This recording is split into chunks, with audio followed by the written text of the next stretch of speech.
Welcome to English to Bengali audio books. আজকে আমরা শুনে নেব জোসেফ কনরাডের লেখা একটা বিখ্যাত নোভেলা হার্ট অফ ডার্কনেস। তার আগে আমরা হার্ট অফ ডার্কনেস সম্পর্কে কিছু শুনে নিই চলো। হার্ট অফ ডার্কনেস জোসেফ কনরাডের অন্যতম বিখ্যাত ও বিতর্কিত উপন্যাস। এটি মূলত আফ্রিকায় ইউরোপীয় উপনিবেশবাদ, মানুষের অন্তর্লুকানো অন্ধকার প্রবৃত্তি, সভ্যতা বনাম বর্বরতা এবং নৈতিক অবক্ষয়ের এক গভীর প্রতীকী অনুসন্ধান। উপন্যাসটির বর্ণনাকারী মার্লো নামের এক নাবিক, যার অভিজ্ঞতার মধ্য দিয়ে আফ্রিকার কঙ্গো অঞ্চলে ইউরোপীয় শোষণের নির্মম চিত্র ফুটে ওঠে। এবারে চলো আমরা আস্তে আস্তে এই গল্পটা একটু শুনে নিই। উপন্যাসের শুরু হয় লন্ডনের টেমস নদীর তীরে একটি নৌকায়। সেখানে কয়েকজন নাবিক বসে আছে, একজন হিসাবরক্ষক, একজন আইনজীবী, একজন ডিরেক্টর এবং মার্লো। সন্ধ্যার আলো আঁধারিতে মার্লো কথা বলতে শুরু করে। সে বলে, একসময় এই টেমস নদীর তীরও ছিল অন্ধকার ও অনাবিষ্কৃত, যেমন আফ্রিকা আজ ইউরোপীয়দের চোখে। মার্লো ছোটবেলা থেকেই মানচিত্রে ফাঁকা জায়গার প্রতি আকৃষ্ট ছিল। আফ্রিকার কঙ্গো নদী তাকে বিশেষভাবে টানত। বড় হয়ে সে একটি বেলজিয়ান বাণিজ্যিক সংস্থায় স্টিমার চালকের চাকরি পায়। এই সংস্থার কাজ মূলত আফ্রিকা থেকে হাতির দাঁত সংগ্রহ করা। মার্লোর এক আত্মীয়া তাকে চাকরিটি পেতে সাহায্য করে। সংস্থার সদর দপ্তরে গিয়ে মার্লো এক অদ্ভুত পরিবেশ লক্ষ্য করে। সবকিছু যেন রহস্যময় ও অশুভ সংকেতপূর্ণ। ডাক্তার তার মাথার মাপ নেয় এবং মন্তব্য করে যে আফ্রিকা থেকে ফিরে অনেক মানুষ মানসিকভাবে বদলে যায়। মার্লো আফ্রিকার উপকূলে পৌঁছে প্রথমেই উপনিবেশবাদের নিষ্ঠুর চেহারা দেখে। স্থানীয় আফ্রিকানদের ওপর অমানবিক অত্যাচার, শৃঙ্খলবদ্ধ শ্রমিক, অনাহারে মৃতপ্রায় মানুষ, সব মিলিয়ে সভ্যতার মুখোশ খুলে যায়। বাহ্যিক স্টেশনে মার্লো দেখে কিভাবে ইউরোপীয়রা সম্পূর্ণ অর্থহীনভাবে পাহাড় কেটে বিস্ফোরণ ঘটিয়ে প্রকৃতিকে ধ্বংস করছে। এখানে সভ্যতা আনার নামে এক ভয়ঙ্কর বর্বরতা চলছে। এরপর মার্লো পৌঁছায় কেন্দ্রীয় স্টেশনে। সেখানে সে জানতে পারে যে তার স্টিমারটি নষ্ট হয়ে গেছে এবং তা সারাতে অনেক সময় লাগবে। এখানেই প্রথম সে এক অসাধারণ ব্যক্তির নাম শোনে, কার্চ।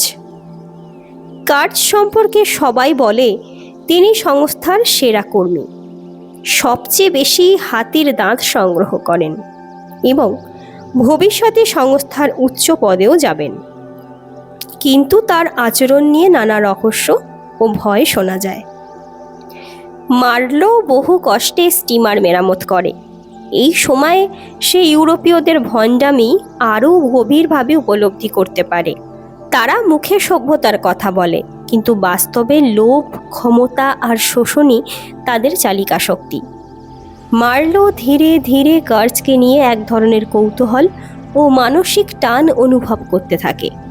কার্চ যেন তার কাছে এক প্রতীকী চরিত্র হয়ে ওঠে, যে সভ্যতার সীমা ছাড়িয়ে গিয়েছে। অবশেষে মার্লো তার স্টিমার নিয়ে কঙ্গো নদীপথে অভ্যন্তরীণ স্টেশনের উদ্দেশ্যে যাত্রা করে। এই যাত্রা উপন্যাসের সবচেয়ে প্রতীকী অংশ। ঘন জঙ্গল, নিস্তব্ধ নদী, অজানা আওয়াজ, সব মিলিয়ে এক ভয়াবহ পরিবেশ তৈরি হয়। নদী যেন মানুষের অবচেতনের মতো গভীর ও অন্ধকার। এই যাত্রাপথে হঠাৎ আদিবাসীদের আক্রমণ হয় এবং মার্লোর এক সহকর্মীও নিহত হয়। মার্লো মনে করতে শুরু করে এই অন্ধকার শুধু বাইরের নয়, মানুষের মনের ভেতরেও বাস করে। মার্লো যখন কার্চের স্টেশনে পৌঁছায় তখন সে এক বিভীষিকাময় দৃশ্য দেখে। খুঁটির ওপর মানুষের খুলি সাজানো, যা কার্জের নিষ্ঠুরতার চরম প্রমাণ। এখানে মার্লোর সঙ্গে পরিচয় হয় এক রুশ যুবকের, যাকে সাধারণত হার্লে কুইন বলা হয়। সে কার্জের অন্ধভক্ত। তার কাছ থেকেই মার্লো জানতে পারে কার্জ কিভাবে নিজেকে ঈশ্বরের মতো প্রতিষ্ঠিত করেছে এবং স্থানীয়দের ওপর এক ভয়ঙ্কর কর্তৃত্ব কায়েম করেছে। কার্জ একজন অত্যন্ত মেধাবী ও বাগ্মী মানুষ। ইউরোপ থেকে সে এসেছিল সভ্যতা ও আলোর বার্তা নিয়ে, কিন্তু আফ্রিকার নিঃসঙ্গতা ও সীমাহীন ক্ষমতা তাকে ভিতর থেকে ভেঙে দেয়। সে লোভ, ক্ষমতা ও হিংসার কাছে আত্মসমর্পণ করে। তার লেখা রিপোর্টে শেষ দিকে সে লেখে, এক্সটারমিনেট অল দ্য রুটস।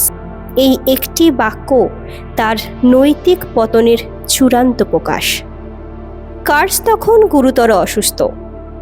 মার্লো তাকে স্টিমারে তুলে ইউরোপে ফেরানোর সিদ্ধান্ত নেয়, কিন্তু পথে কার্জ আরও দুর্বল হয়ে পড়ে। মৃত্যুর ঠিক আগে কার্জ উচ্চারণ করে তার বিখ্যাত শেষ কথা, দ্য হরর, দ্য হরর। এই বাক্যটি মানব জীবনের অন্ধকার, সত্য, নৈতিক শূন্যতা ও আত্ম উপলব্ধির প্রতীক। কার্জ মারা যায়। মার্লো নিজেও গুরুতর অসুস্থ হয়ে পড়ে, কিন্তু শেষ পর্যন্ত ইউরোপে ফিরে আসে।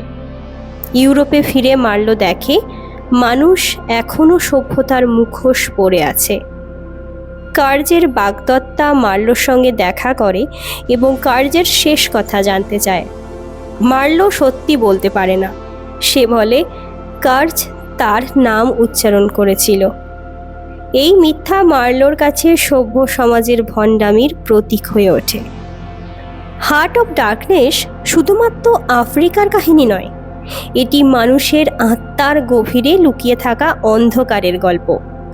কনরাড দেখিয়েছেন সভ্যতা খুবই পাতলা এক আবরণ, যা সহজেই ভেঙে পড়ে। মার্লোর যাত্রা আসলে বাহ্যিক অভিযানের চেয়ে এক অন্তর্মুখী যাত্রা, যেখানে মানুষ নিজের প্রকৃত সত্তার মুখোমুখি হয়। কার্জ সেই রকমই একটা সত্যের প্রতীক, যে সীমা ছাড়িয়ে গিয়ে নিজেরই ধ্বংস ডেকে আনে। এই উপন্যাস আজও প্রাসঙ্গিক, কারণ এটি আমাদের প্রশ্ন করতে শেখায় আমরা কতটা সভ্য আর আমাদের মনের অন্ধকার ঠিক কতটা গভীর। তোমাদের এই গল্পটা কেমন লাগলো সেটা অবশ্যই কমেন্ট করে জানিও, আর এরপরে তোমরা ঠিক কী গল্প শুনতে চাও সেটাও আমাকে অবশ্যই জানিও। আমি চেষ্টা করব সেই গল্পগুলো তোমাদেরকে শোনাবার। তাহলে ভালো থেকো, সুস্থ থেকো।